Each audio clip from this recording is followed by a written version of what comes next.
गरीब सास बहू तरबूज के पकौड़े बेचकर हुई मालामाल।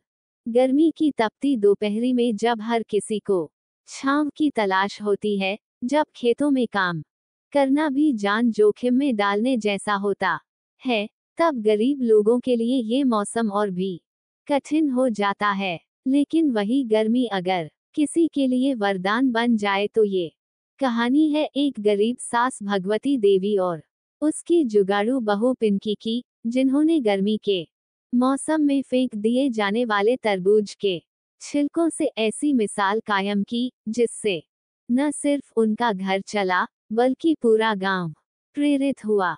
उत्तर प्रदेश के बलिया जिले से कुछ दूर बसा था छोटा सा गांव चांदपुरवा।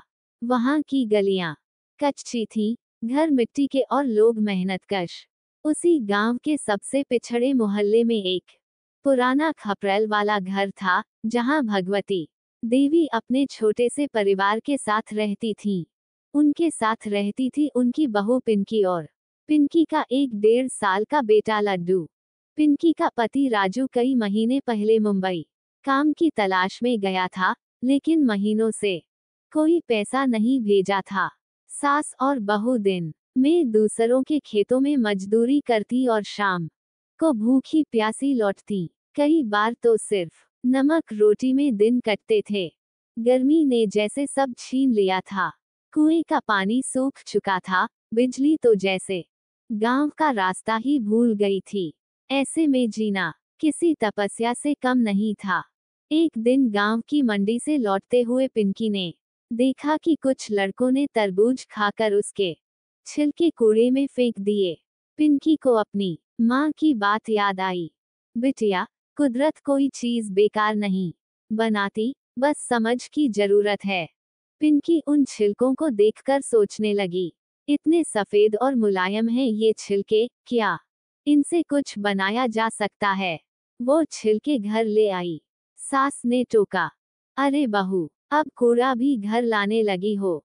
पिंकी बोली, अम्मा एक बार मुझे कोशिश करने दो। उसने छिलकों को छीला, सफेद भाग को काटा, थोड़ा नमक लगाकर अलग रखा, फिर बेसन घोला, मसाले मिलाए और छिलकों को डुबोकर तवे पर पकाने लगी।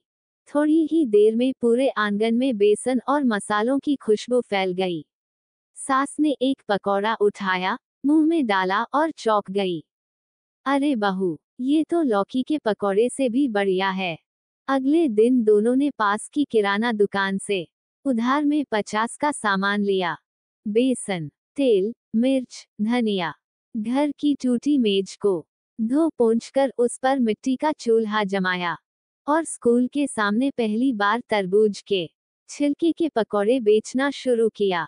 छोटे छोटे बच्चे आए, स्वाद चखा और झूम उठे। दीदी, ये क्या है? तरबूज के छिलके का पकौड़ा। अरे वाह, बहुत मजेदार है। पहले ही दिन 180 की कमाई हुई।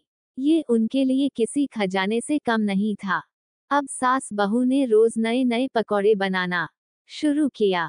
तरबूज पुदीना पकौड़ा, खट्टा मीठा चटपटा पकौड़ा, बच्चों के लिए मीठा पकौड़ा जिसमें गुड़ और इलायची होती। पिंकी की चटनी भी मशहूर हो गई। एक खास नुस्खा जिसमें इमली, पुदीना और कच्चे आम का मिश्रण होता। अब गांव की महिलाएं भी उससे चटनी बनाना सीखने लगी। हर सुबह वो छिलके इकट्ठा करने जाती, लोगों से बोलती, भैया तरबूज खाओ, छिलका हमें दो।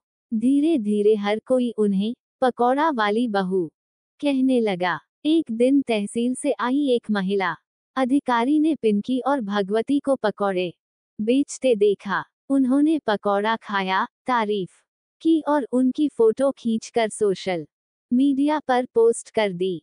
पोस्ट वायरल हो गई। गरीब सास बहू ने कूड़े से बनाई किस्मत, तरबूज के छिलकों से कारोबार। जिलाधिकारी ने उन्हें बुलाकर महिला स्वयं सहायता समूह में शामिल किया। 25,000 की सरकारी मदद मिली। अब उनके पास एक ढाबा जैसा ठेला था, गैस सिलेंडर, स्टील के डब्बे और एक छोटा सा छाता भी।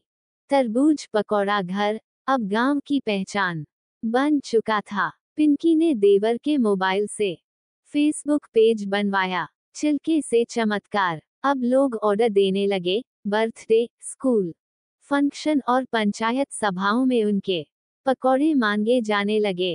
पिंकी ने गांव की 6 और महिलाओं को साथ जोड़ा और उन्हें ट्रेनिंग दी।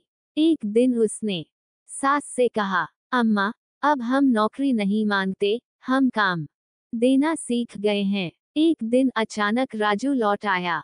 वह गरीबी से तंग आकर घर छोड़े बैठा था, पर जब देखा कि उसकी माँ और पत्नी अब खुद की दुकान चला रही हैं, लोगों से इज्जत पा रही हैं, तो उसकी आंखें भर आईं। पिंकी ने मुस्कराकर कहा, अब घर चलाने के लिए तुम्हारी मजदूरी की जरूरत नहीं, हाँ तुम्हारा साथ चाहिए।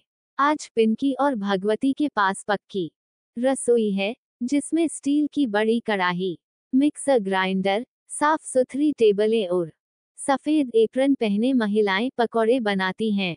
गर्मी के मौसम में अब तरबूज के साथ उनका पकौड़ा पैकेट भी बिकता है।